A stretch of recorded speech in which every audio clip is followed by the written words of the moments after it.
2002 என்னுடைய முதல் படம் ரிலீஸ் ஆச்சு. 23 வருஷம் ஆகுது. உங்களுக்கு எல்லாருக்கும் தெரியும், நான் நடிக்கணும்னு ஆசைப்பட்டுலாம் வரல. நான் பாட்டு ஊர் சுற்றிட்டு இருந்தேன். என்னை டான்ஸ் கிளாஸ் அனுப்பி நான் டான்ஸ்லாம் கற்றுக்கல. ஃபைட் கிளாஸ்க்கு அனுப்பி நான் ஃபைட்டெல்லாம் கற்றுக்கல. நடிக்கிறதுக்கு ஒரு கிளாஸ் போய் நடிக்கிறதுக்கெலாம் கற்றுல. சினிமாக்காக நேர்ந்து விட்ட ஆள் நான் கிடையாது.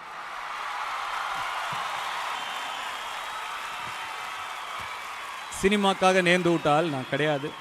அப்படியே வந்தோம். அப்பா கேமரா முன்னாடி இழுத்துட்டு வந்தார். செல்வா சார் எனக்கு நடிப்பு சொல்லி கொடுத்தாரு, ஒரு ஸ்டாராக மாற்றினார். ஆனால் அதுக்கப்புறம் எங்கே போகணும், என்ன பண்ணணும், இப்படி போ அப்படின்னு சொல்கிறதுக்கு யாரும் இல்லை. இதான் உன் ரூட்டு அப்படின்னு கையை பிடிச்சி கூட்டு போகிறதுக்கு யாரும் இல்லை. ரொம்ப குழப்பமாக இருக்கும். ஏன்னா எனக்கு வயசு 18 வயசு தான். ஒரு 25 வயசு, ஒரு 30 வயசுலேயே இருந்தால் ஒரு தெளிவு இருந்திருக்க முடியும். எனக்கு ஒரு 18 வயசு தான். திருடா திருடி, ஒரு திருவிளையாடல் ஆரம்பம், ஒரு பொல்லாதவன்,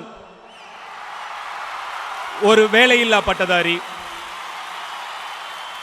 இந்த மாதிரி மாஸ் கமர்ஷியல் படங்கள் இதுதான் உங்களுக்கு செட் ஆகும், நீங்க இந்த மாதிரி படங்கள் தான் பண்ணணும்னு சொல்லுவாங்க.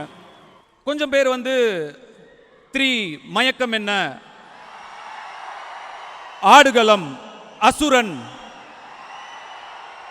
இந்த மாதிரி பெர்ஃபார்மன்ஸ் ஓரியன்ட் படம் நீங்க பண்ணுங்க, பெர்ஃபார்மிங் ஆக்டர்ஸ் தான் கம்மின்னு சொல்லுவாங்க. கொஞ்சம் பேர் யாரடி நீ மோகினி, உத்தம புத்திரன், திருச்சிற்றம்பலம், இந்த மாதிரி ராம்காம் ஃபேமிலி படங்கள் பண்ணுங்க, அந்த ரூட்ல தான் போகணும்னு சொல்லுவாங்க. அது அவங்களுக்கு என்ன தேவையோ அது தகுந்த மாதிரி சொல்லுவாங்க. எதில் போகிறது? என் ஃபேன்ஸை நான் ரொம்ப அழகாக குழப்பி வச்சுருக்கேன். என்கிட்ட இருந்து எப்போ இருந்து என்ன வேணால் வரும்.